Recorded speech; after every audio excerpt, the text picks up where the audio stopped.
Dam കാണാൻ പോവാണേ. അപ്പൊ നമ്മൾ ഒരാൾക്ക് 25 രൂപയ്ക്ക് ടിക്കറ്റ് എടുത്തിട്ട് വണ്ടിയൊക്കെ നടന്നു പോകാമായിരുന്നു. അതെ, പക്ഷെ ഭയങ്കര വെയിലായതുകൊണ്ട് നടക്കാൻ നല്ല വെയിലായതുകൊണ്ട് ഞങ്ങൾക്ക് നടക്കാൻ കഴിയും.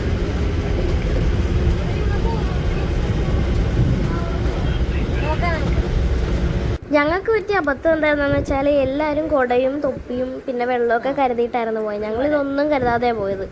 അപ്പം ഞാനാണെങ്കിൽ ഇവിടെ നല്ല വെയിലാണ്, പക്ഷേ നമ്മുടെ കയ്യിലോട്ടൊക്കെ അടിക്കുമ്പോൾ പൊള്ളുന്ന പോലെയൊക്കെ തോന്നും. പക്ഷേ ഈ കാറ്റുണ്ടല്ലോ, നല്ല കാറ്റായിരുന്നു, അവിടെ നല്ല തണുത്ത കാറ്റായിരുന്നു, നല്ല സുഖമുണ്ട്. അപ്പം വെള്ളം കരുതാത്ത കൊണ്ടുള്ള ഒരു ബുദ്ധിമുട്ടുണ്ടായിരുന്നു, ദാഹിച്ചിട്ടേ.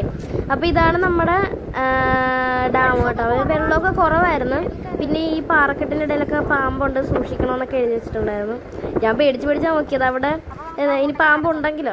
അപ്പം ഞങ്ങൾ കണ്ടൊന്നുമില്ല കേട്ടോ. പിന്നെ ഞാനും ശ്രുതിയൊക്കെയും കൂടെ റീലൊക്കെ എടുത്ത്.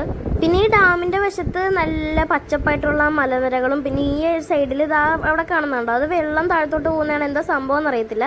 പക്ഷേ അവിടെ അങ്ങോട്ട് പ്രവേശനമില്ല, അത് കുത്തനെ കിടക്കുവാണ്. അപ്പോൾ അങ്ങോട്ട് പ്രവേശനമില്ലെന്നൊക്കെ എഴുതി വെച്ചിട്ടുണ്ടായിരുന്നു. ഞങ്ങളത് ആ ഷെഡ് പോലെ കാണുന്നില്ല, അവിടെ പോയി ഇരിക്കുമായിരുന്നു എല്ലാവരും. അവിടെ വെയിലൊന്നും ഇല്ലാതെ നല്ല തണുത്ത കാറ്റും കൊണ്ട് അങ്ങനെ ഇരിക്കുമായിരുന്നു. കുടയൊക്കെ പറന്ന് വരുന്നു. പിന്നെ ഞാനും ശ്രുതിയൊക്കെയും കൂടെ വീണ്ടും റീലെടുപ്പ് തുടങ്ങി. ഒരു ഡാൻസ് ആയിരുന്നു കളിച്ചുകൊണ്ടിരുന്നത്. പിന്നെ അവിടെ ഒരു ചേച്ചി സിപ്പ് ലൈനിൽ പോകുന്നുണ്ടായിരുന്നു. അപ്പം നല്ല പൊക്കം ഉണ്ടായിരുന്നു. അപ്പോൾ ഇവിടെ കയറണ ഇനി ഞങ്ങൾ പോകുമ്പോൾ വേറൊരു സ്ഥലത്തുണ്ടെന്ന് പറഞ്ഞായിരുന്നു. അവിടെ കയറണമെന്നുള്ള ആശയക്കുഴപ്പത്തിലായിരുന്നു ഞങ്ങൾ. പിന്നെ വിചാരിച്ച് വേറെ സ്ഥലത്തുണ്ട്, അവിടെ കയറാമെന്ന് വിചാരിച്ച്. പിന്നെ ഈ സ്പീഡ് ബോട്ടിന് 4 പേർക്ക് 1200 സംതിങ് ആയിരുന്നു.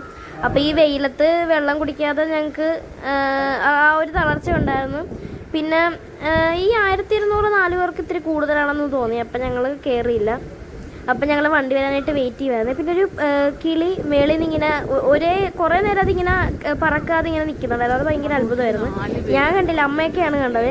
അത് നല്ല രസമുണ്ടായിരുന്നു കേട്ടോ. അമ്മേനെ കാണിച്ചപ്പോൾ ഞാൻ കണ്ടത് ഇത് അനങ്ങാതെ തന്നെ അവിടെ തന്നെ കുറേ നേരം ചിറകടിക്കാതെ നിൽക്കുമായിരുന്നു. അപ്പോൾ അത്രേ ഉള്ളൂ. ചേട്ടാ.